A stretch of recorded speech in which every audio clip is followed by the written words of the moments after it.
de la route waaye itam dinañ leen ubbil antenne bi si première partie bi su fanweeri simili toftalo si juróom-ñetti waxtu yi jàpp juróom-ñetti waxtu dinañu waxtaane itam lu jëm ci transport ferroviaire lépp la ñuy daal di pencoo ci e-transport samedi bu nekk ñaareelu partie e-transport dina am bu juróom-ñeenti waxtu jotee jàpp fukki waxtu ngeen ànd seeg nag ñi nga xam ne seenub xam-xam màcc na ci wàllum dem beeg dikk bi e-transport ëttu dem beeg dikk bi ci Sénégal.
Gbagbo ñëwaat na pour da nga waxtaan ak ñun wecceegu ñun ci expérience am ak ci xam-xamam ak ci gis-gisam ci li nga xamante ni moom la ñu bokk ñun ñëpp te mënuñu ko séddoo muy tali bi ak mooy sécurité routière mooy nii loru ci kaw tali bi bari trop dégg nga te loolu lépp nekk loo xamante ni am na ay saafara yu wér yu fi am yoo xamante ni ay du question sorcier blanc mais ay sénégalais ngi fi yoo xamante ni am nañ ci xam-xam te ñooñu ñëpp bu ñu leen déglu woon jox kenn ku nekk cëram te ñu respectante da nga foog naa ne solution dina génn ndax France ni mu jógee ci 16000 tués muy fukki junni ak juróom-benn junni nit yu daan ñàkk seen bakkan par at dégg nga ñëw ba léegi ci 4000 dégg nga te seen parc automobile bi ëpp na 40 millions de véhicules Sénégal gëmu ni sax am nañ 2 millions. alors Maroc la même chose Côte d'Ivoire mu ngi di ay port mais Sénégal non seulement alal ju bëri ji état bi def ci biir sécurité routière ak di tabax ay infrastructure mais dafa mel ni tey la wàllu gën a aay. kon nag mon colonel xam naa ne doo présenté waat trop parce que fu nekk nii on est à 45 on a que 15 minutes. mais exactement tey nag dama gis lu ma neex ci tali bi ma ñëw di liggéey si léegi ab gendarme daf ma arrêté moo ci fii ci foire bi du ma ko nëbb mooy boo jógee ci ouest foire bi noonu ci rond point bu ndaw bi dégg nga foofu la ñu monté ci rond point bi mais daf ma arrêté ma taxaw réglementairement mu xool ma ni ma bonjour monsieur man ko bonjour man ma vous allez bien man ko oui man ma vous pouvez continuer man ko je vous remercie man ma excellente journée. loolu daal foog naa ni teel ma masa daal ci kaw tali bi noo analyser loolu. jërëjëf Ibrahima Ibou Ndongo maa ngi lay nuyu di la remercier ci invitation bi di nuyu suñu mbokk auditeurs yi bi ñuy déglu fii ci Sénégal ak bitim réew. di leen masaw di leen baalu parce que xaw naa fi gëj. waaw comme ni ma la ko waxee woon su ma sañoon chaque samedi ma teew fi mais. àddina moo demee noonu léegi nga am ay quelques gàllankoor. donc maa ngi ciy jégalu auditeurs yi bu baax. comme ni nga ko waxee ni may souhaiter ñaan toujours may ñëw participer ci émission bi. donc di souhaiter ñëpp suñu mbokk jullit yi ramadan kooru jàmm. et suñu mbokk catholique yi un très bon carême. c'est un signal de Dieu. waaw tout à fait c'est coïncidence la ñaari koor yëpp bokk. nekk ci même période bi. donc ñu ngi koy rafetlu di ci ñaan yàlla lu ñu bëgg yëpp mu may ñu ko. donc comme ni nga ko waxee tout de suite cela prouve encore une fois li ma lay wax mooy koor boo dem rek am na ñoo xam ne ñu ngi def seen liggéey correctement am na ñoo xam ne du ma ne sax dañuy def maa tey mais peut-être dañ koy def parce que xamuñu. donc c'est pour te prouver encore une fois que ça soit au niveau de la gendarmerie ou au niveau de la police, il y a des agents qui sont très corrects, il y a d'excellents hommes qui maîtrisent correctement leur travail et qui ne sont pas là pour emmerder les gens, mais plutôt pour faire le travail comme leur demandent leurs autorités. Moi, li ma lay wax toujours ñoom ñëpp ku ci nekk muy policier bi di gendarme, je dis en manière de manière générale agents yi nekk ci tali bi yëpp am nañu formation bu ñu leen jox jàng nañu am na ñu ñoo xam ne li ñu leen jàngal bu ñu génnee école dañ koy jël taxañ teg fële am na ñoo xam ne qui reste vraiment très concentré ci li leen di jàngal di ko appliquer. Donc ñooñu vraiment c'est des gens à féliciter et à remercier et à encourager davantage. Voilà. Merci bien parce que man wax dëgg yàlla je sais que ni j'ai au moins mon permis de conduire date de au moins 55 ans. Mais bu ma gisee loolu tey jii te daanaka mosuma ko gis. dégg nga ma rafetlu ko trop. surtout que boo dégloo ci réseaux sociaux yi ak chauffeurs yi ak transporteurs yi ŋàññi gi ñu leen di ŋàññi te ñoom te xam nañ seen biir am na ñu fay def naka su dul noonu. ñoom xam nañ ci seen biir. am na gendarme ak policier yoo xam ne ñu ngi def seen liggéey na mu ko war a defee. mais dañu wàññeeku li tilim daal dañuy fab di ko wéree di ko wesaare di ko jàllale alors que am na leneen lu rafet lu ñu war a wax encourager ko moo di ni aussi que am na ñuy def seen liggéey convenablement. waaw mooy li ñuy wax rek xam nga li ñuy wax mooy train biy ñëw à l'heure. intéressé wul kenn. train buy tardé la nit ñi di wax. donc boo jëlee ci corps bi benn nit bu ci yàqu. mën na dafa mel ni saaku pomme de terre rek benn pomme de terre bu yàqu mën na yàqu saaku lëmm pomme de terre. Donc souvent nit ñi dañuy def focus plutôt ci benn agent bi nga xam ne il s'est mal comporté par rapport à 50 ou 100 agents yoo xam ne qui font ou même que fait 1000 qui font leur travail. Donc man li may ñaan toujours mooy que les gens quand même di encourager ñiy def seen comme ni nga ko defee sànq di encourager ñi nga xam ne ñu ngi def seen liggéey correctement en plus demander. Et moi je le fais souvent, j'interpelle souvent les commandants d'unité bu fekkee gendarmerie la quoique tey maa ngi à la retraite mais dinaa leen di woo des fois di leen demander ñuy accentuer contrôle bi ci seen agent yi parce que loolu aussi c'est très important nit ki boo ko tegee ci place war nga koy mën a pas di ko contrôler sax mais di ko surveiller ba nga xam ne boo gisee erreur wala ay manquements yoo xam ne def na ko nga mun ko delloosiwaat former ko ñaaxaat ko. Parce que comme on dit la répétition est pédagogique. Voilà li ñu leen di wax certes jàng nañ ko comme ni ma la wax léegi jàng nañ ko école mais une fois sur le terrain mën na am pour diverses raisons mu teg li ñu ko jàngal fële di def lu ko neex yow mi nga xam ne yaa ko teg ci télé bi yow yaay kilifam nag yow yaa war a souvent nekk ci gannaawam. évaluer action voilà di ko évaluer waa très bien. di def ay missions d'évaluation des missions de surveillance des missions de contrôle di leen xool toujours parce que man mi lay wax damay nekk souvent circulation bi. damay gis yenn comportement agent yi des fois ma taxaw damay obligé taxaw woo ko ñaaxaat ko ne ko mais li ngay def nii rafetul parce que par exemple ngay gis agent bu nekk circulation ñu dénk ko surveillance circulation en plein embouteillage ou bien en pleine heure de pointe mu yore portable am di ci Facebook wala di ci TikTok bay reetaan xam nga yooyu rafetul. dëgg la surtout que duñu. voilà daam ay étrangers yu nekk ci suñu ñun. voilà bokk ci circulation bi. voilà di gis loolu te mu méngoog lañ daan dund ñoom. voilà sànq ñu ngi koy wax wala nga gis nga ànd ak sa benn xarit ñu teg leen ci tali bi parce que comme ni nga ko waxee ni ma ko waxee léegi l'action de la gendarmerie toujours se fait par binôme.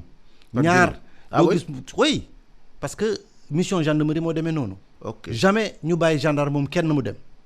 gendarme boo gis normalement waral loolu am na waaw c'est pour assurer une sécurité mutuelle. Parce que kenn ki buy contrôler keneen ki war na mën a surveiller action yi kii di contrôler. kon kii contrôler daa am keneen ki naatoogam bi da ko war a contrôler da ko war a surveiller astafurlah da ko assurer sa sécurité. C'est justement ce qu'on leur apprend gendarme kese warul contrôler parce que ki ngay contrôler xamoo kan la xamoo lan la yore moom xam na kan nga. voilà peut-être moom xam na kan nga mais yow xamoo lan mooy intention am. bu fekkee ne par exemple koo xam ne dafa yore drogue kooku contrôle bi nga koy def bu ko xamee ne li nga koy contrôler lu mu ko war a mën a jëral ëllëg mais kooku pour mu jël sa bakken du dara ci moom du dara ci moom fii Dakar sax mun na passer parce que nit ki mun na ragal bu ko defee keneen topp ko wala nit ñi gis ko mais imagine gendarme bu nekk ci biir àll bi ngay contrôler oto yow kenn te souvent ça arrive da ngay gis da ngay dugg ci àll bi des fois ci route nationale yi mais da ngay gis benn gendarme di contrôler keneen ki mi ngi toog fële ci biir oto bi. wala ci moto bi. oui di signer ay attestation di def leneen xamul sax. xamul ki nekk ci tali bi lu mu nekkee. il est exposé. oui il est exposé. voilà or normalement les contrôles ñoom ñaar ñoo ko war a def kenn ki buy contrôler keneen ki dafa war a surveiller et ñoom ñaar ñëpp dafa am posture bu ñu war a am. dafa am posture bu ñu war a am position yu ñu war a taxawee ci kii bi loolu yëpp da leen koy jàngal. mais comme routine bu yàggee rek loo yàgg di def di ko tàmm def dara fekku la ci da ngay dem finalement nga naagu. nga foog ni lu normal la. lu normal la. ba pare nga naagu. alors que li ngay def nii lu nekk mën na la ci fekk parce que loolu boo ko intégré ci sa xel. vraiment di nga am ay postures yoo xam ne di nga gën a defar sa taxawaay ci tali bi. dëgg la mon colonel jërëjëf ci rappel bi am na solo trop je crois que kilifa police ak gendarmerie ñu ngi leen di sargal bu di leen ñaanal bu baax a baax agents yi nekk ci kaw tali bi tamit ñu ngi leen di comprendre parce que ku xool seen tenue yi ñu sol muy sa tenue tergal bu njëkk xam nga fii temps colon coton lañ daan sol ñoom coton ndax tàngaay bi ak yooyu dégg nga daan nañ sax sol faaru mbaam dégg nga yor welo yooyu yëpp daan amoon na fii ci temps colonialiste yi mais du fekkante da nga xool nit ki xam ne doomu aadama rek li nit kese la mu nekk ci naaj bi ak tenue boo xam ne tergal la dégg nga diis ga ci moom tàngaay wi ñëw pollution bi mu nekk condition de travail yi est-ce que tamit loolu war ñu ko xoolaat xam nga wax naa ko fi sama émission bi passé agent yi nekk ci tali bi vraiment da nga leen di yërëm des fois quoique ñu ngi def liggéey bu jéggi dayoo muy agent police ou gendarmerie une fois sax da ngay gis seen kilifa yi ci kaw tali bi bu ma jëlee police da ngay gis souvent am nañ ci seen benn kilifa moo yore circulation bi da nga koy gis heure de pointe capitaine ñaaw waaw day taxaw ci digg tali bi mënoon na ne man officier la kilifa la sama place mi ngi bureau mais heure de pointe da nga koy gis ci digg circulation bi muy surveiller di contrôler di assister agent mi xam nga kooku c'est un gars à féliciter nga ñëw gendarmerie même chose am na benn colonel bu koy jiite léegi je pense que colonel Modou Sow waaw mais saa yu may xëy le matin da nga koy gis ci pont wu Foire bi muy liggéey au même titre que ses agents donc xam nga ñooñu mënoo ne defuñu seen liggéey mais mënuñu nekk fépp donc c'est l'occasion de dire encore à leur chef aux autorités supérieures que ñooñu dañu jar ñu dimbale leen jox leen ay adjoints yu doy pour que contrôle bi mën a gën a accentuer ci agent fluide voilà agents yi nag moom vraiment ils sont à féliciter moo tax ma ne lu ñu def rek des fois war na leen ko mën a baal parce que nga imaginer agent comme li nga wax léegi seen li ñuy sol yëpp muy tàng di naaj di taw di poussière pollution bi lépp ci seen kaw ñu koy dékku le matin 6 heures du matin ba presque 22 heures ñu ngi ci tali bi xam nga ñooñu dina toll instant boo xam ne sous l'effet du stress le stress li ñuy vivre day métti li ñuy dund day métti des fois dañu am ay comportement yoo xam ne sax duñ ko tey c'est humain finalement c'est humain ay nit lañu oui bu dul dara ay nit lañu moo tax encore une fois il faut que les usagers les comprennent parce que ñoom ku ci nekk ci usagers yi tey bu ñu leen tegoon seen place duñ fa taxaw ñaari minute nga wax li ma wax c'est vrai tey bu ñu si woon benn agent rek jox ko benn civil ne ko kay taxaw place agent bi defe naa ne bu fa taxawee 8 heures ba 9 heures day doyal sëkk bu dawul du fa togg bon imagine toi kooku yendu ci suba ba ngoon naaj bi lépp ci kaw mu koy dékku 30 jours sur 30 voilà nekk fi à ton service kooku aussi lu mu def war nga ko mën a baal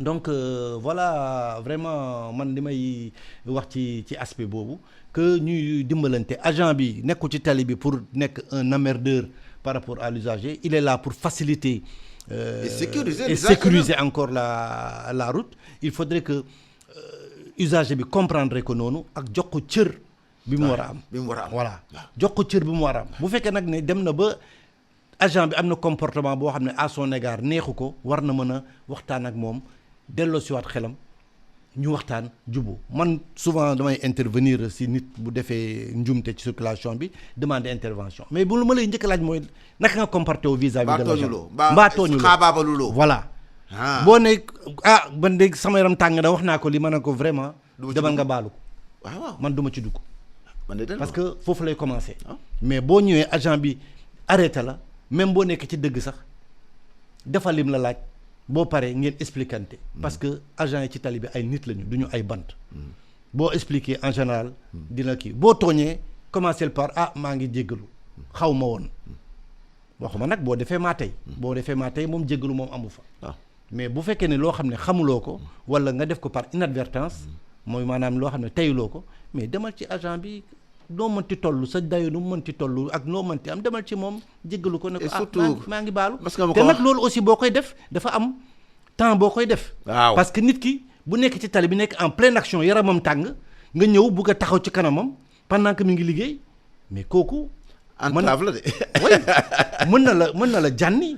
mais bàyyi ko ba xelam dal demal nga taxaw nga gaare tooñ nga demal nga taxaw gaare wàcc gentiment serré sa oto fi nga ko war a serré wàcc gentiment xaar ba mu pare li muy def nga ñëw aborder ko nank ne ko monsieur l'agent jéggalu maa ngi def ni mais da ngay gis koo xam ne agent bi daf koy arrêté mu ñu ko wax bindal ma këyit attesté ma. bindal ma fay am na. bindal ma fay parce que dama yàkkamti. man gis naa ku taxaw gendarme bi taxaw mun ko gaawal nga bindal ma fay. foo ko teg ma ne da nga gaawal ma bind ma ne xaaral ba ma pare man loolu bu ma ko waxee dama naan xaaral ba ma pare comme na nga bëgg ma attesté la dama nga taxaw xaar ba ma pare li may def mën naa la fa téye suba ba ngoon nag. waaye parce que loi tënku la. mais oui parce que man damay liggéey tamit. et puis loi tënku la ci ni temps bi nga war a def. voilà donc c'est des comportements yoo xam ne usagers yi war nañ ko éviter vraiment rataxal seen rapport ak agent yi respecter leen jox leen cër bi doy parce que ñooñu ils sont là pour veiller seen sécurité. parce que tey boo xooloon circulation bu amoon fii Dakar 100 agents sur la route nu muy demee. ndongo nu muy demee. dëgg la. picc xobu génneel agent yi rek génneel gendarme ak police ci tali bi. une heure de temps biir Dakar une heure de temps non 5 minutes laa la may. autoroute bi doo ci bouger ñëpp taxaw. waaw xëcc flamme. voilà tey ñu ngi rafetlu liggéey police liggéey gendarmerie boo jëlee autoroute bi xëy le matin daanaka léegi doo taxaw parce que police a nga fay def liggéey bi jàgg na nga ñëw ci VDN bi fii doo taxaw à part quelques points yu durs yoo xam ne yooyu c'est même pas leur faute. c'est le début même. ils sont même actuellement en train de corriger les manquements yi nga xam ne AGEROUTE moo ko war a def. mooy surtout bordure boobu nga wax bi nekk ci wetu encoche boobu nekk wetu booru foire. gendarme bi ñoo ko fa improviser. ñoo ko fa créer parce que ils sont obligés de le faire parce que bu ñu ko deful foofu day gën a dëgër c'est un point dur donc loolu yëpp ñu koy def mais je pense que c'est des gens à féliciter à encourager et davantage à donner de moyens li ci des nag chef yaa ngi koy def ñu ngi leen di xool di leen attester et puis vraiment je pense que formation bi ñu ngi ciy gën a taxaw. jërëjëf mon colonel je crois que tey jii dañu improviser hein. non mais thème la li nga wax thème la. waaw thème la jërëjëf waxtu wi jot na ñu bàyyi xibaar yu wér te wóor après ñu ñëwaat léegi ci deuxième partie bi continuer waat ci affaire contrôle routier bi ah.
asalaamaaleykum ñu ngi leen di delloowaat njukkal di leen baluwaat ak di leen ñaanal di leen sargal di nuyu Ndiku Fall bi nekk ci machine bi di jéggalu suñu internautes yi parce que dafa mel ni da nga jàllu ñu ci en direct sur Facebook et que loolu nag war vraiment dinañ jëm a seet naka la ko lan moo ko waral ñu jëm ci indi ay saafara xëy na bu dee problème machine la bu fekkente nag leneen la tamit ñu xool naka lañ koy saafara parce que ki yor rajo ak ñu nekk ci bitim réew di ñu déglu surtout ñu bitim réew ndax Italie Espagne da nga ba Canada États-Unis am nañ fa ay auditeurs yoo xamante ni ci Facebook rek lañu mën a toppee te ñooñu tam dañuy indi ay contribution am ay droits yi nga xamante ni ki nekk Dakar moom la am ndax i rajo man moomu ko Alassane moomu ko Antoine moomu ko askan wi moo ko moom kon nag li nga xamante moom la askan wi bëgg mooy am droit di ko déglu léegi di ko wala di ko suivre da nga en tant que la première radio vision du Sénégal loolu dafa nekk lu ñu war a mandargaal ñëpp di ko muy dox fépp partout comme noonu la ñu ko bëggee yàlla nañ ci yàlla jàppale nag technique la du fekkante ne dafa am ay jafe-jafe technique bi kooku nag wax dëgg yàlla tamit dafa nekk loo xamante dañ koy sóoraale di ko nangu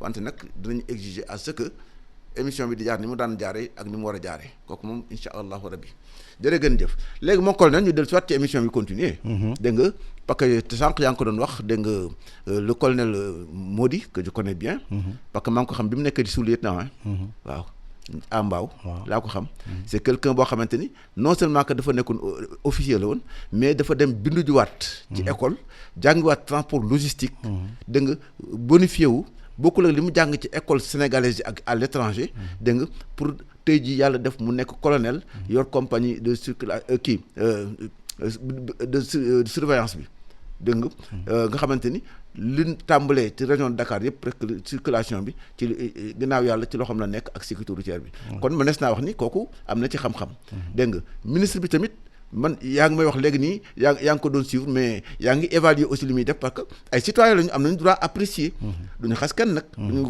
tuutal kenn daañu jox kenn ku nekk cëram mais dinañ évaluer aussi wax suñu xalaat ndax li suñu soxla dul dara lu dul dañoo bokk loo xam ne mënuñu ko séddoo tout à fait alors que moi-même j'étais victime d'accident mon frère a été tué dans un accident mon meilleur ami a été tué dans un accident xamul sax li ko rey xamul sax ndax oto bi da ko doxee ginnaaw bëgg ko dégg nga ci oto boo xamante manifestement nekkul en règle ndax bu fekkee dañoo jël déclaration ma wax tuuti gendarme quoi déclaration conducteur bi oto bi war a nekk 3 tonnes 500 chauffeur bi ci boppam moo waxal boppam ni oto bi def na ci 100 sacs de ciment 100 sacs de ciment ku nekk 5 xam na ni 5 tonnes la est-ce que kooku bu freiné dina taxaw mon colonel waxal rek non lu ko waral non force cinétique centrifuge non du taxaw léegi bu nee dafa frein oto bi amul frein moo tax mais da kookee oto bi même bu amulee frein oto bi war nañ ko fab delloowaat ko service ba mu nekk en règle ñu doog ko delloowaat borom mais dañ ko delloowaat borom ci noonu dégg nga ko c'est-à-dire que c'est un danger qui continue donc gendarme yi policiers yi ay nit lañu comme ni nga ko waxee léegi ci première partie bi dégg nga seeni kilifa yi ñu ngi jàng di jàngal parce que le devoir du chef c'est d'instruire ces éléments kooku dëgg la wala dëgg c'est une obligation tout à fait dégg nga tout à fait garab gu la sutul du la may keppaar du la may ker merci yow dégg nga wolof de maa ngi jàgg maa ngi jéem mais c'est comme le ministre aussi ministre bi joolaa la de du dëgg mais boo ko déggee mi wax olof da ngay foog ni joolaa bu màggee Ndakaaru la parce que il a un wolof ak assez limpide na quand même dégg nga bu clair nag wax dëgg yàlla dégg nga dina communiquer bu baax a baax mais aujourd'hui bu ñu continuer waate ci contrôle bi man de damaa sob nag dama dem ci brigade dem naa LG sax du ma nëbb parce que c'est un espace public am naa droit dugg fa am naa droit génn dégg nga du ma fa def nag lu ñu aayee waaw lu ñu aayee moom doo ko fa déedéet mais dinaa fa ñëw pour xool xam li xew ainsi de suite mais li lay jëkk a jaaxal boo duggee mooy la fa nekk ci oto yu ñu jàpp la fa nekk ci moto yu ñu fa juug la fa boo duggee bureau de contravention ba la fa nekk ci ay kayitu permis de conduire ay carte grise yu ñu retiré ëpp na ay téeméer mais bu nit ñi waxee ni tali bi contrôle amul Sénégal yow na nga ko gisee yow. waaw baa ngi d'abord commencé fi nga commencé di rafetlu di nuyu d'abord Mody Sow le colonel Mody Sow comme ni nga ko waxee ay xale la yu xarañ ci kii te yàlla dafa def ñoom ñëpp sama rakk la jaar na sama loxo xam naa loolu voilà jaar na sama loxo ndax vétéran nga léegi nag vétéran nga nekk na sama adjoint donc ma xam ko bu baax et puis di ko encourager également ci liggéey bu rafet bi muy def circulation bi surtout sa présence sur le terrain qui est quand même très important pour un colonel quand même c'est important. Même chose pour la police, comme je l'ai dit tout de suite, il y a un commissaire Niang, le capitaine Niang, qui est en charge de la circulation qu'on voit. ñuy gis lu bëri ci terrain bi loolu aussi c'est des actions vraiment yoo xam ne ñu ngi koy rafetlu di leen encourager métti na que ay kilifa yu toll noonu heure u liggéey jot ñu war a nekk seen bureau yi ñu nekk ci tali bi pour vraiment jàppale citoyens ci circulation bi. Ministre bi également waaw ministre bi man bon du ma def politique mais quand même je vois on fait la politique de la sécurité routière aussi bi mu jëlee département bi ba léegi mi ngi ciy def lu mu mën il intervient beaucoup mi ngi daal def lu mu mën pour améliorer vraiment le transport la sécurité routière lépp lu jëm ci tali bi gis naa vraiment la mobilité mi ngi la mobilité mi ngi ciy yëngatu bu baax donc il est vraiment à encourager mais li ma koy ñaan encore une fois c'est vraiment de se faire entourer de très bons conseillers parce que des fois mun na peut-être ci ñàkk renseignement yi ñu koy jox ou bien ci ñàkk éléments yi ñu koy fournir mu jël benn pertinence su éléments yi voilà mu jël décision boo xam ne à la hâte boo xam ne peut-être moom à son niveau la ko jëlee pour essayer defar mais je lui demande encore une fois buy jël mesure yooyu na gën a xool yaatal périmètre ñi koy conseiller ba pare xool vraiment ñi koy conseiller tax conseil yi ñu koy jox méngoo na ak loo xam ne su ko defee dina mën a améliorer citoyen lu bëri man du ma contre mesure yu mu jël am na mesure yu bëri yu mu jël yu may rafetlu mais je pense que buñ ci gënoon réfléchir bu ci gënoon waxtaan ak ay conseillers am ak ay certains de ces départements je pense que mu bañ a gaawtu ci mesure yu muy jël gën ko réfléchir gën ko yaatal gën ko planifier dina tax quand même mesure yu muy jël mu gën a am portée et en plus li gën a am importance également et puis kooku dama koy ñaawlu il faut que moom agent yi nekk ci tali bi di appliquer mesures yi muy jël parce que kilifa bu demee ba jël ay mesures dafa mel ni ordre la dafa mel ni ordre la on doit l'appliquer surtout bu nekkee nag loo xam ne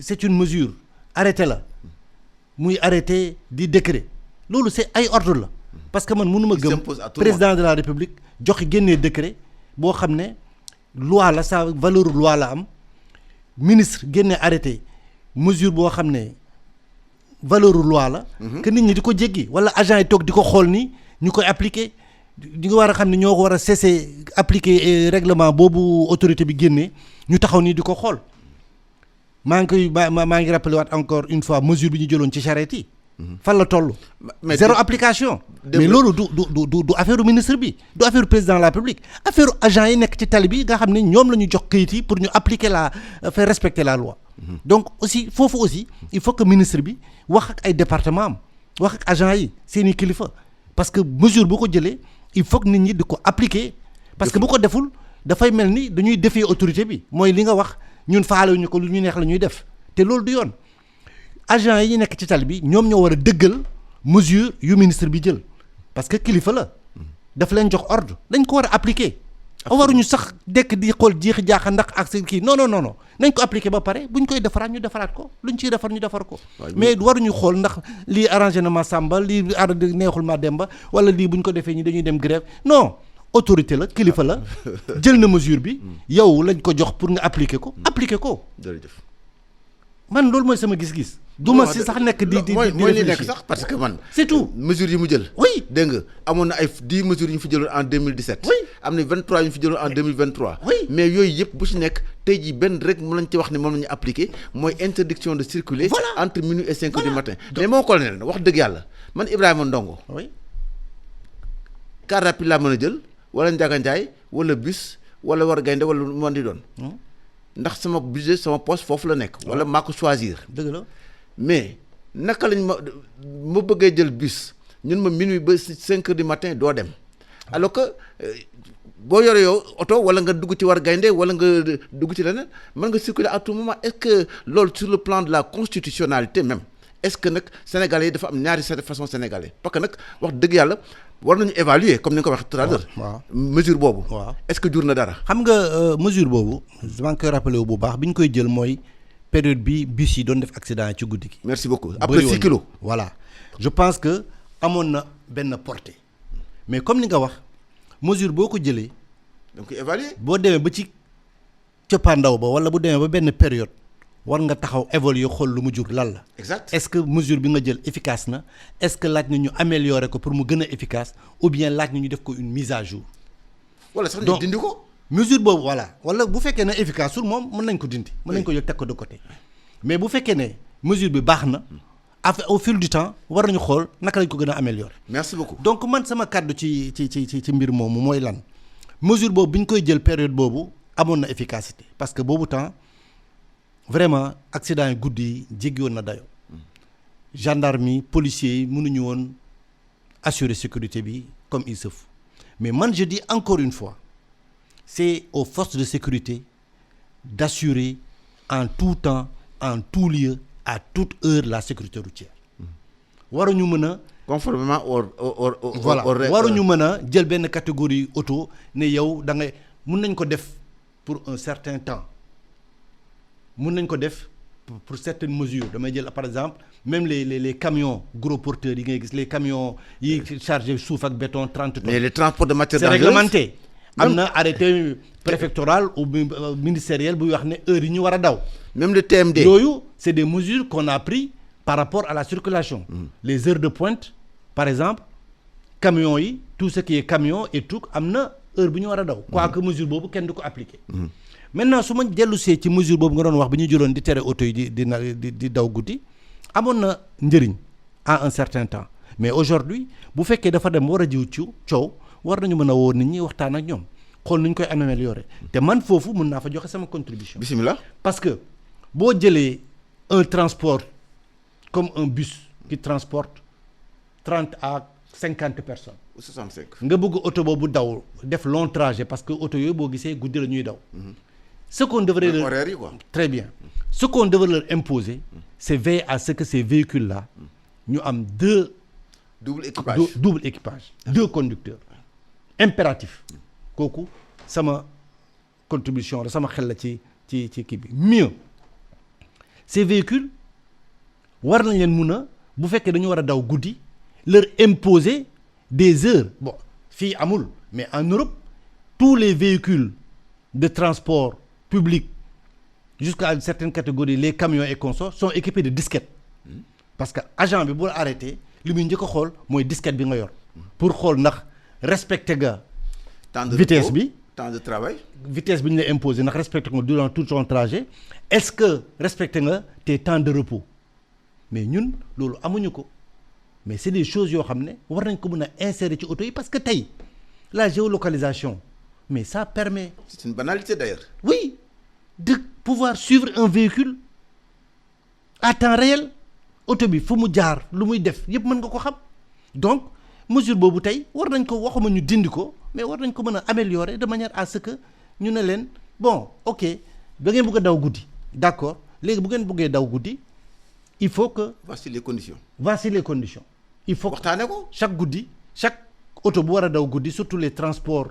En commun public d'un certain nombre de passagers, on vous impose d'avoir 2 conducteurs. Pour les petits véhicules, on vous impose des temps de repos. Et ces temps de repos, on les oblige à passer dans les gares routières. Moi, je doon wax toujours brigade peut-être sama pensée mënuma ko wax fii lépp lu dem ci mais brigade de prévention routière on doit les insérer dans les gares routières.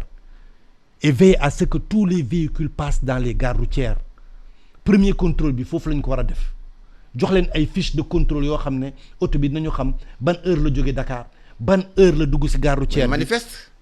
manifeste. oui pourtant wax nañ ko fi de. oto bu jógee Dakar. est-ce que ci 23 mesures yi. defoon nañ ko ci dem Ziguinchor war nañ ko imposer au moins 2 à 3 haltes yoo xam ne war na fa jaar ba ñu contrôler ko ba xam ndax respecté na temps. bi ñu ko may pour mu daw temps bi ñu ko may pour mu reposer wu donc loolu yëpp c'est des choses à organiser. ndax chauffeur bu jógee Dakar boo demee ba Kaolack war ngaa taxaw boo demee boo jëmee Ndar boo ñëwee ba Kébémer war nga mën a taxaw. mais boo jógee Kaolack sax ëpp na parce que boo xoolee tey tali bi boo xoolee ci 200 kilomètres yi. non 200 kilomètres ma ne 100 kilomètres bu nekk war nga taxaw parce que dawal Sénégal dafa stressant. waaw dëgg la. boo ci dawalee bu fekkee concentré go man jóge naa Dakar di dawal Kaolack jóge Dakar Kaolack def ko aller retour mais bi ma ñibbisee sama kër damaa kaw parce que non seulement effort physique bi ngay def ci oto bi mais effort concentration bi muy laaj dafa laaj ngay noppalu de temps en temps. Voilà donc les chauffeurs de transport surtout de nuit chaque 100 kilomètres war nga mën a taxaw chaque 200 kilomètres war nga mën a changer de conducteur pour que kenn ki mën a jërale bi yow pour mu permettre la nga noppali tuuti nelaw tuuti ci oto bi trajet bi continue mais bàyyi oto muy daw Dakar dem Ziguinchor wala Dakar jëm Kédougou wala Dakar jëm Tamba moom kenn ci guddi gi dafa wóorul. dawal bëccëg dawal guddi. voilà dawal guddi gi wóorul parce que guddi li la nelawloo dafa yomb bu fekkee récupérer woo normalement ci journée bi bu fekkee ne journée bi jëloo ci temps xam ne yow mii da ngaa war a daw ci guddi gi am na loo xam ne war nga ko def waruloo ko def wala nga reer ba sa biir fees reeree sa boolu dibi ba suur li nekk ci graisse waaw noonu la ñuy def ba sa biir fees nga ne naa jóg tegu ci tali bi booy nelaw doo ko tey parce que nit aussi nit kese la. dëgg la du machine de. nit du machine. te machine sax dañ koy voilà entretenir donc dañ koy loolu garer. yëpp dafa jaar laaj organisation jarul grève jarul xëccoo dafay laaj juste ñu toog. corriger quelque chose vraiment mooy li ma wax ministre bi fexe ba am ay conseils ñu koy conseiller lu bu baax mu jël ay mesures yoo xam ne idoine pour pouvoir parce que moom li koy intéressé mooy lépp mu dox. vraiment mi ngi ci.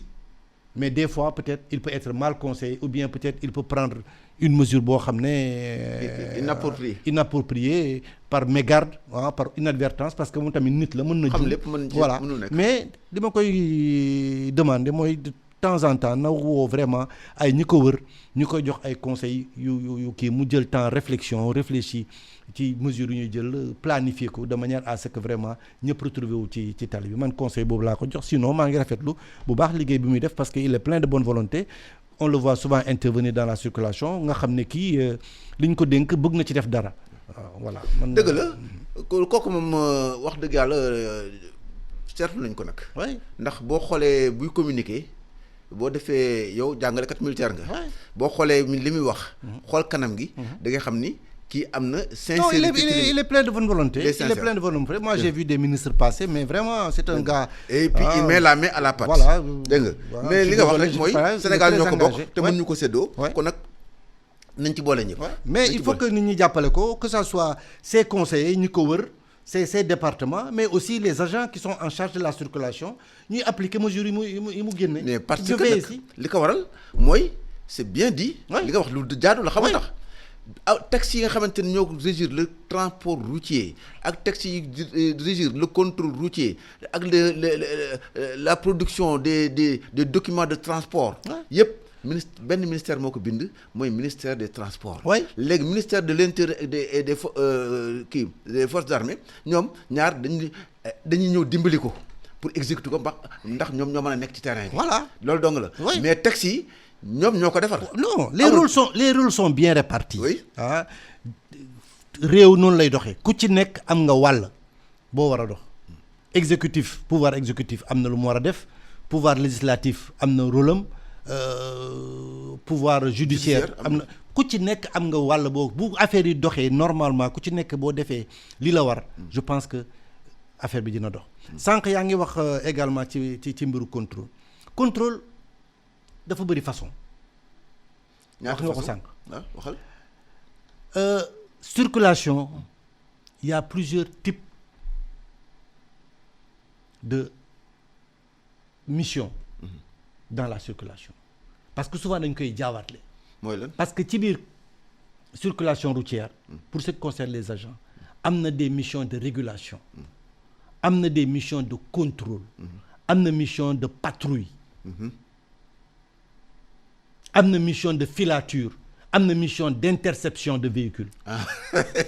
yooyu yëpp c'est des missions yoo xam ne ci mission wu agent en charge de la circulation la bokk mais bu ci nekk il faut mu xam lan lay jëriñ bu ma ñëwee ci mission mission de régulation mooy lan mission régulation mooy yow agent bi dañ la fay teg pour que nga faciliter maanaam nga yombalal circulation bi yow sa rôle mooy fexe ba circulation bi dox loolu mooy sa métier contrôle waru la yow loolu la ñu boo demee ci yenn pays européens yi sax mission yooyu agents municipaux yi lañ ko jox moo tax sànq ma lay wax tey bu ñu bëggoon defaraat circulation bi mission yooyu mënoon nañ ko jox ASP yi. Oui, il faut et les faire assister par des gendarmes ou des policiers wàññi le nombre de gendarmes ou de policiers qui sont sur la route parce que dafay dem ba néewal seen doole. seen daraja.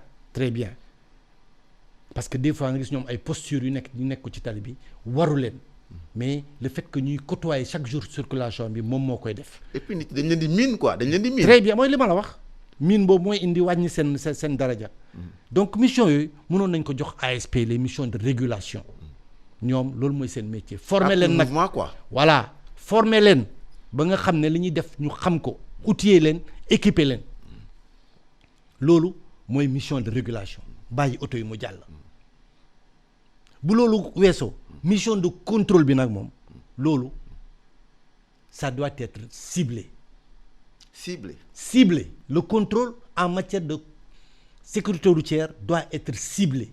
maanaam yow agent bi ñuy jox mission pour nga contrôler war nañu jox bulletin de service boo xam ne dañuy mentionné dañuy bind ci bulletin boobu ñu lay jox lan nga war a contrôler maanaam tey sa contrôle ci pneumatique la nekk.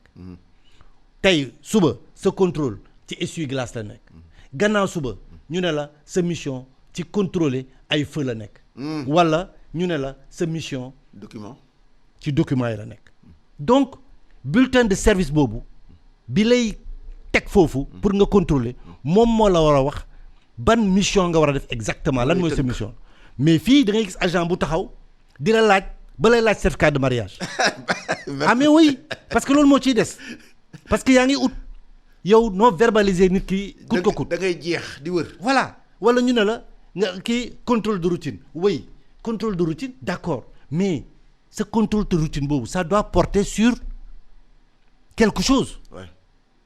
D'où ma ne sànq le contrôle doit être ciblé c'est pas un contrôle boo xam ne da ngay commencer pare-choc avant ba pare-choc arrière parce que tey oto boo contrôler pare-choc avant ba pare-choc arrière loo bëgg a gis di nga ko gis.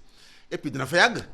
très bien voilà donc il faut que ñu xam loolu contrôle mission de contrôle mooy loolu mission de patrouille nag moom kooku c'est réservé aux gens maanaam qui sont mobiles les agents qui sont mobiles yore moto yi ñoom en général dañuy circuler rek ñoom dañuy circuler seen mission mooy lan xool ba xam ndax lépp mi ngi jaar yoon xool ba xam ndax nit ñi ñu ngi respecter code de la route fexe ba xam ne est-ce que tali bi am na sécurité bu doy bu ñu demee ba gis benn point dur boo xam ne circulation bi peut-être xaw na dëgër mun nañu garer seen moto rétablir ko wala ñu ñëw tomber ci accident fexe def les premiers voilà les premiers secours organiser les premiers secours faire les premières constatations faire déjà kii les véhicules ou bien bu ñu dawee bu leen neexee bu ñu demee ba ci kii bi ñu taxaw ci benn rond-point taxaw di xool ndax tout se passe bien est-ce que un point d'ancrage voilà kooku c'est les missions de patrouille mission d'interception nag kooku mooy par exemple Ibou Ndongo def na jëya jóge na Mbour di ñëw Dakar def na jëya sorti Mbour agent yi arrêté nañ ko taxawul muy daw wala Ibou Ndongo renseigné nañu agent yi ne dafa yeb maanaam yamba sinébar dañ ko war a arrêté loolu ci la ñuy defee ndax yéen da ngeen di liggéey ci renseignement aussi bien ci renseignement surtout loolu la ñuy wax mission d'interception bu boobaa dañ lay kar loolu la ñuy wax kar mais kar boobu dañ koy organiser parce que ça demande des moyens parce que mun na dem ba ñu teg ERS xaw ma ndax xam nga luy ERS mooy appareil boobu di am ay pont waaw voilà mun nañ dem ba teg ko mais loolu boo koy def ça demande des moyens et une organisation parce que boo koy def waroo causer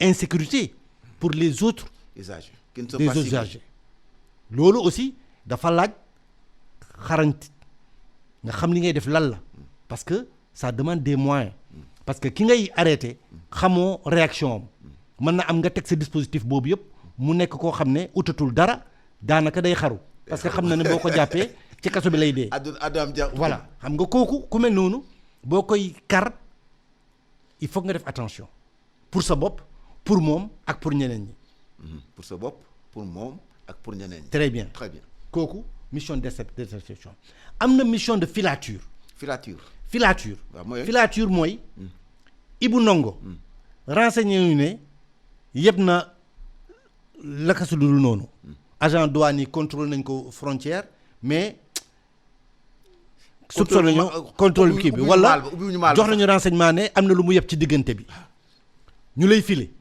maanaam dañ lay topp loolu mooy filature dañ lay topp boobu nag ça doit se faire également de manière intelligente parce que ki ngay topp warul xam ne yaa ngi koy topp ah oui bu ko xamee musiba bu xamee musiba day am justement moo tax day am moment boo xam ne da nga koy topp boo demee ba ci digg bi sax yow mën nga rocceeku keneen jël relais bi moom voilà voilà moom du xam ne ñu ngi koy topp noonu lay demee dañ koy relais di ko relais ba ne ko kirtim jàpp ko donc loolu yëpp ci mission ay mission la mais il faut que ñi ñuy teg ci tali bi aussi ñu xam ko ñu jàngal leen ko daanaka sax jàpp naa ne jàngal nañ leen ko parce que man bi ma ci nekkee samay agent dama leen doon former absolument loolu yëpp dama leen ko doon jàngal donc dama doon tere parce que boobu temps maa ngi yoroon escadron mbaaw boobu autoroute à péage bi amul circulation bi métti na sama agent dama leen doon tere parce que d'autres missions c'était une mission de régulation moo nekkoon suñu priorité donc à 90% loolu moo nekkoon suñu mission assurer la fluidité du trafic donc dama doon tere samay agent ñuy contrôler parce que doon retarder circulation bi da doon créer beaucoup plus de mal beaucoup plus de tort aux usagers que de facilité moo tax dama ko doon tere de manière systématique maintenant bu fekkee nag au cours de cette mission am na koo xam ne de manière délibérée def na maa tey def naka su dul noonu là mën nga intervenir arrêté ko te war nga fexe ci minutes yi nga koy arrêté nga gaaw ko contrôler gaaw ko verbaliser ko mettre ko en circulation de manière à ce que bañ a créer embouteillage ci tali bi donc vraiment loolu laa bëggoon nit ñi xam ko dëgg la léegi tamit ministre bi jël na ay mesures fekk na fi 23 mesures fekk na fi 10 mesures yu ko jiitu woon évalué wuñu ko mais tey jii dañoo am benn gaamu oto bu ñu ciblé nii dañuy def accident yu bëri waaw dégg nga muy li ñuy wax te Cheikhou Charif yow xam naa Cheikhou Charif nekkul lu bees Sénégal depuis président Abdou Diouf opération maîtrisard ya yoo xam nga mu nga daan daw yaa ngoon ci tali xam nga li mu demee woon dégg nga donc nekkul lu bees Sénégal mais ñu ciblé ko ni kat tey jii képp ku ko yor na nga ñëw def si visite technique à Dakar waaw man day wax dëgg yàlla sur le plan légal man su ma amee oto bu nekk en visite technique bu nekk en cours de validité ñu bëgg ma imposer parce que Massamba moo def accident ni ma dama ñëw jógee Kédougou ñëw Dakar pour def visite technique te am naa visite technique buy dox mais est-ce que loolu tamit nekkul tracasserie dëggantaan aussi parce que franchement parler man je trouve que da nga li ñu war a def mooy la nga xamante ne moo nekkoon ci cahier de charge bi bi ñu defee le banc électronique à Dakar lu leer la mooy région yëpp dañu waroon am banc électronique mais bu loolu amulee mais est-ce que coobare usager bi la xam nga Ibou Ndongo yàlla dafa def yow militaire nga man may militaire nekkoon nañu ay militaire samay chef voilà ñu nekk ay militaire xam nga dans le langage militaire on dit commander c'est prévoir noonu la mel ci ay autorités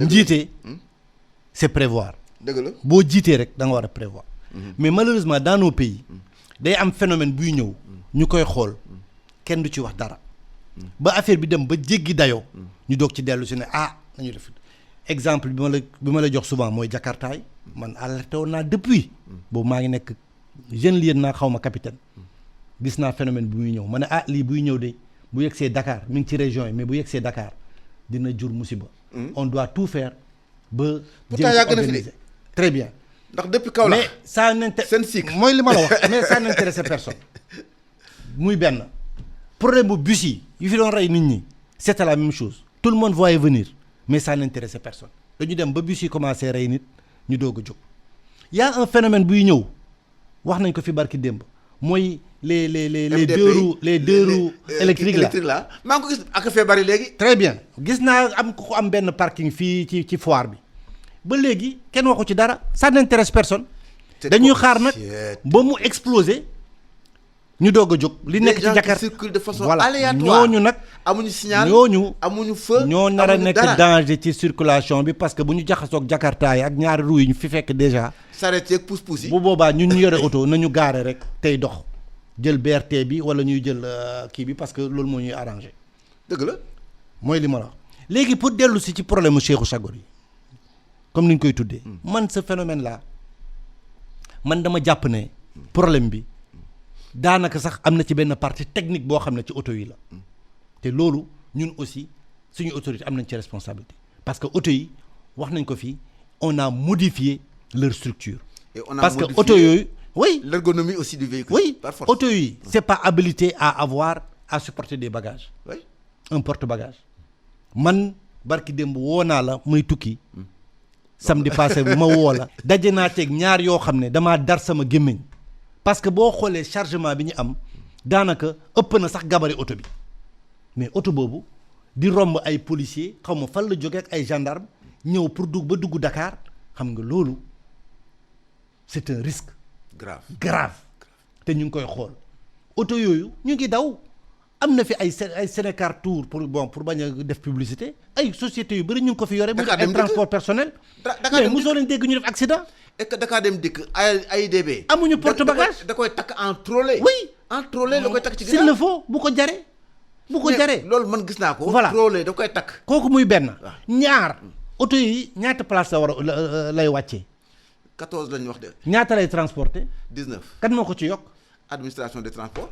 carte grise bi am ko sa assurance am ko. waaw ku la ko tee mën a transporter. donc y a deux déjà problèmes techniques yoo xam ne réglé wuñu ko ci oto bi que je pense qu'il fay régler loolu vraiment maa ngi ñaan ministre bi mu jóg ci.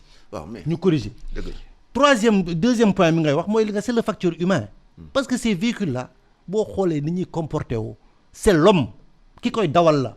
mais dama ma tuuti. boo duggee circulation bi di nga gis ni ñuy comporté woo ci tali bi vitesse xel ñuy dawee man déjà damay conseil ministre bi mu imposer leen ñu plomber seen accélérateur yi yemale ko 90 comme woo na leen conformément à la loi ñu plomber leur vitesse à 90 kilomètres à l'heure ba pare nag deuxième point bu may demander mooy ñu xool ñan la ñuy jox oto yi parce que bu fekkee ne ay xale yu tuuti 21 ans 23 ans ñu jox la transport en commun alors que ñu wax ni 30 ans nga war a amee transport en commun 30 ans la mën nañu xool ñi dawal oto yi. mais on a les statistiques des accidents. mais statistiques yooyu war nañ ko mën a gën a approfondir.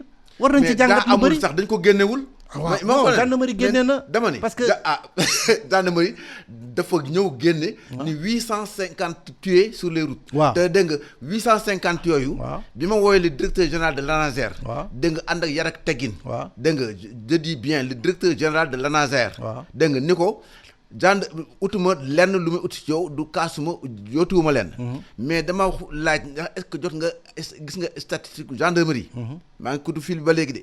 du ma enregistré nit nag wax dëgg yàlla du ma enregistré kenn. ni ko est-ce que jot nga statistiques yi 850 000 lu ma tontu mooy et si c'est 20 000. loolu la ma tontu. est-ce que si c'est 20 000 loolu la ma tontu. ni ma moom ci boppam li ma xam ci prévention routière Sénégal kenn xamu ko ci. ah waaw. dégg nga ko neexee. waaw ah. am na ci droit. dégg nga waaw léegi ma ni oto mooy accidenté wala chauffeur mooy accidenté parce que oto bu accidenté yow boo ñëwee def constat loolu njëkk a laaj ana chauffeur bi. waaw ana permis bi.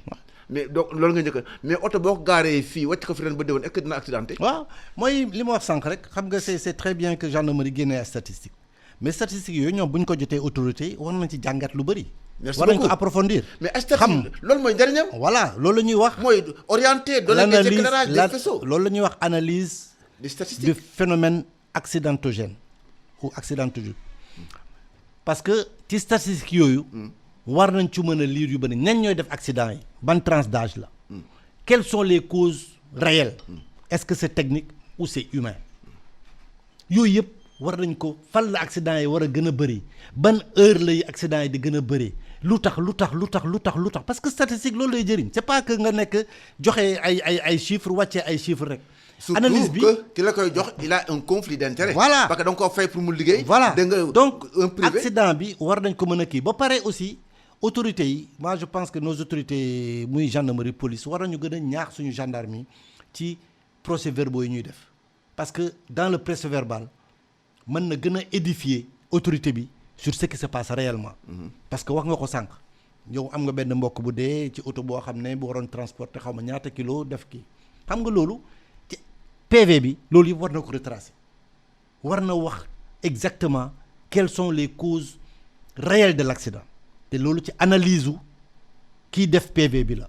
parce que bu wàccee un certain nombre de faits war na ci mën a analyser. génne ay conclusion ci conclusion yooyu ci lay wax. ci moom lu mu xalaat ni lii moo jur accident bi. ba pare joxe ay recommandations. très bien donc loolu yëpp ça concourt à jàppale autorité bi mu xam yan mesure la war a mën jël. comme on dit dans l'armée, savoir c'est pouvoir. très bien voilà donc mooy li ma la wax rek ku nekk bu jouer rôle am rek. day yombalal mbir mi.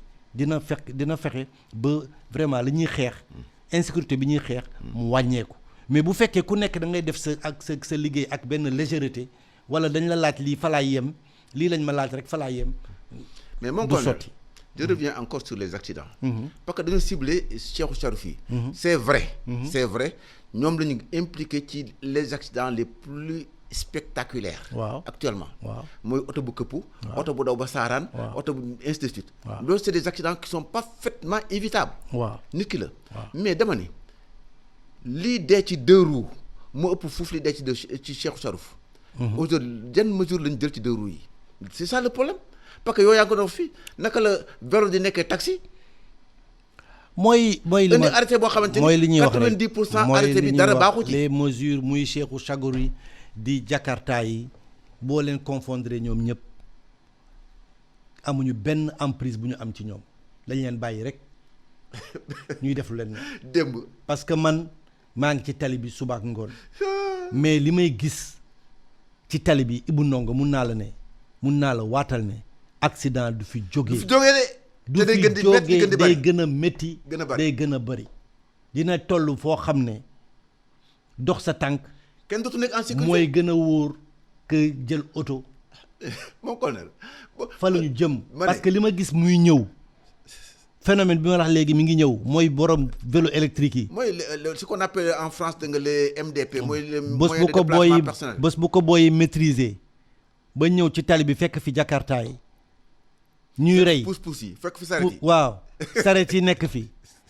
Cheikhou Chagour yi nekk fi jëluñu benn mesure si ñoom ay xale yu tuuti lañ koy jox yoo xam ne dañuy xaw ma ñu koy waxee. dañuy check down. waaw jël seen i écouteur def seen nopp. di déglu musique dóor casque.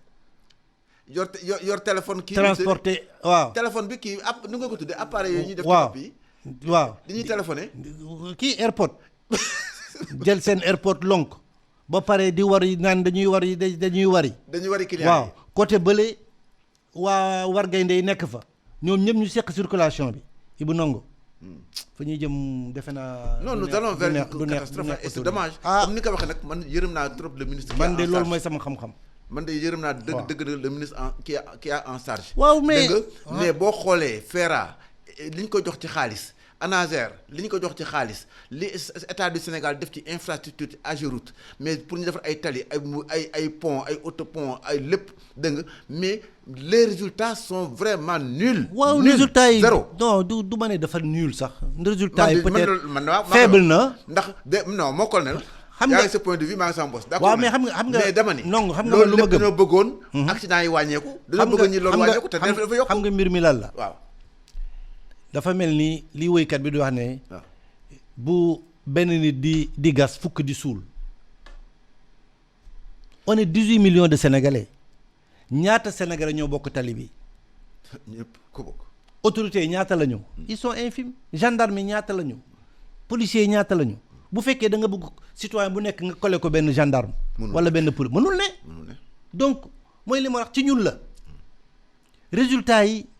bul ko néewal bon bu la neexee nga néewal ko mais bugguma nga def ko à zéro il y a des mesures qui sont là c'est que li manqué mooy coordination mesures yi li ñuy def lim nga ANASER lim nga AGEROUTE lim voilà mais ñooñu ñëpp dañu war a coordonner seen action au sein de leur ministère de tutelle bi leen encadré ku ci nekk mu jox la ay orientation mais orientation yi mu leen di jox dafa war a dugalante ku ci nekk waroo dem sa yoonu bopp ne lii laay def parce que lii mooy sama mission non sa mission bi ngay def dafa war a méngoo ak ki nga ko seqal li mu war a def. kii defar tali bi buy defar tali bi war na méngoo ak ñi nga xam ne suba ñoo war a utiliser tali bi.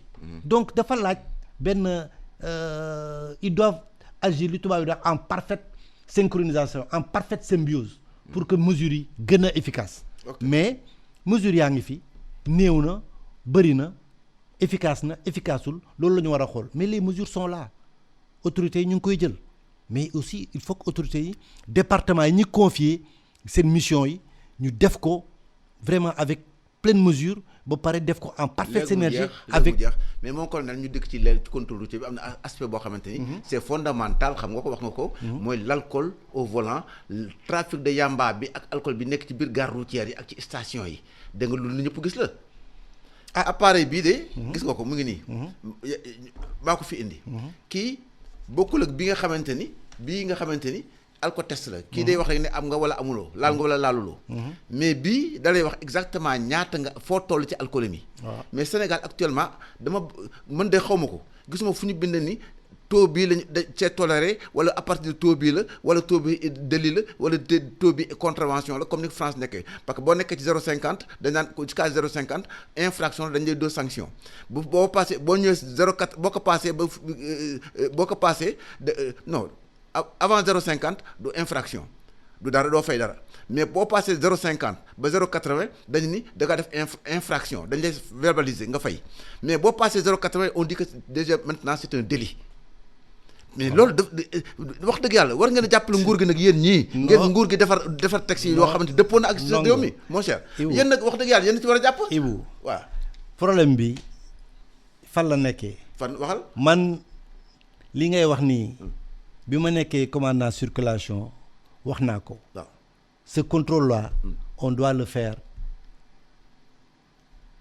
périodiquement des fois yoo xam ne am na quartier yu nekk Dakar gii ça doit fa dem guddi xaaral rek ma wax la xaaral fu may jëm d'accord ça doit être systématique quand il s'agit d'un accident corporel wax nga loolu voire mortel d'accord naa ci oui wax naa ko waaw mais xam nga lan la ciy tegal Sénégal dëkku diine la ay jullit la ñoo ko séq waaw donc pour ñoom a priori sàngara dañ ko araamal kenn du ko naan kenn du ko jëfandikoo waaw mais sàngara moo gën a dox Sénégal kan moo koy naan xar yee koy naan wala béy yee koy naan wala nag ñëpp koy naan jullit yaa ngi ciy naan lu tax muy gën a jar ku koy jëfandikoo lu tax muy gën a jar wax naa la ko fii man bi ma nekk circulation lu tax mu kiyoon ma amoon na benn station bu ko doon jaay ci booru mbaaw foofu chauffeur yi doon dawal guddi yëpp fa lañu doon jaay di ravitaillé wu guddi waaw mais kenn ñemewu ko wax parce que pour ñoom ay jullit la ñu kenn war leen contrôler alcool kenn du jël alcool mais alcool bi ñuy jaay te mu jar lool boo génnee ci boîte de nuit à part les boîtes de nuit ñan ñoo koy jël du xar yi du béy yi du nag yi nit ñee koy jël te nag dafa di loo xam ne am na barki démb am na benn booy boo xam ne rey na xaritam ci autoroute bi xam naa li ma lay wax biñ ko bi mu reyee xarit bi mu taxawee bi policiers yi ñëw def constat mais butéelu sàngara la ñu fekk ci oto bi ak ay ñoom yamba léeg-léeg nga topp ci oto muy sànni ay canettes yu vide voilà nga dem mbaaw am na fa benn pàkk boo xam ne pàkk camion boo xam ne boo fa demee mais li fay circuler ci yamba ak drogue ak boo maraîcher gi jàpp nañ fa ci fan yi waaw ci filature bi ngay wax nii waaw dañoo topp waa ji ba est-ce que loolu ëmp na autorité yi ñu ko war a jàll luñu ko voilà donc man loolu Mamadou Moustapha Diop ñu ngi lay ziar professeur ñu ngi lay ziar bu baax a baax sa contribution am na solo jox nga ma démb benn vidéo bu am solo ci contrôle routier bi nañu koy defal en France jërëjëf àggaleel mon colonel waaw donc mooy li ma la wax rek loolu moom man dama ci man il faut que autorités yi jël seeni responsabilité appliquer ko à la lettre alcotest bi ngay wax nii du dara mais war nañu de temps à autre taxaw ci yenn points yi surtout à certaines heures boo génnee almadi bi fii waaw almadi guddi week-end war nañ ko mën a def de manière systématique dama ni kuy dawal oto 2 heures du matin da ngay 3 heures du matin oui wax dëgg yàlla war nañoo xam yow liggéey da ngay liggéey wala looy dox oui contrôle bi warul yam rek ci laajte la ay pièces na la demal am na ci ñoo xam ne boîte de nuit la ñuy jógee dañuy ñëw Dakar nekk ci boîte de nuit naan bu ne xuy nit ñi dañuy ñibbi Thiès wala ñuy ñibbi Mbour dama ni boîte de nuit gis naa ci wala nga gis koo xam ne day dem Saly nekk fa ba bër set 4 heures du matin cakaay naan sàngaraam ba ne xuy jël péage bi ne maa ngi ñibbi si Dakar fanaan si Dakar amul benn contrôle buñ la contrôler peut-être ci ay këyit la yem donc loolu yi ma ne mon colonel am na ci boo xamante ni. takk der la ab gendarme du ma ko nëbb. ci APH bi. nit a ko topp gis ko. na muy dawale mu woo ma ni ma kii may gis muy dawal oto bii dégg nga ni muy dawale awul yoon man ko lan la mun ma xam naa ne ki ko yor nii tenue gendarme la sol man ko xaaral ma woote kooku ka ma woo keneen dégg nga brigade bi nekk fii nu mu tuddati Popenguine la xaw ma. waaw moo gën a intercepté ko nekk sa gendarme la. effectivement waaw xam nga aussi donc gendarme nit la. exactement c'est pour dire que ginnaaw kooku. moo nekk ci loolu. dégg nga war nañu mën a contrôler ñeneen. mais gée kooku dañ ma ni il a été lourdement sanctionné de. non kooku il a été très lourdement sanctionné. bu ñu ko dàqul sax moo am chance. dégg nga bu fekkee gendarmerie la moom xam naa ne bu demee conseil d'enquête kenn du ko may dara. boo laajtee wër na ma ne donc loolu fa nekk nag moo war a nekk fépp mooy dama ni la dénonciation patriotique dafa war a am. dama la un numéro vert boo xamante ni loo gis. yenn accident yi bi jot na de gaaw na. waaw nga tàggoo gaa yi. waaw maa ngi remercier ñëpp ci déglu bi. di leen jox rendez-vous samedi prochain incha allah. merci jërëjëf.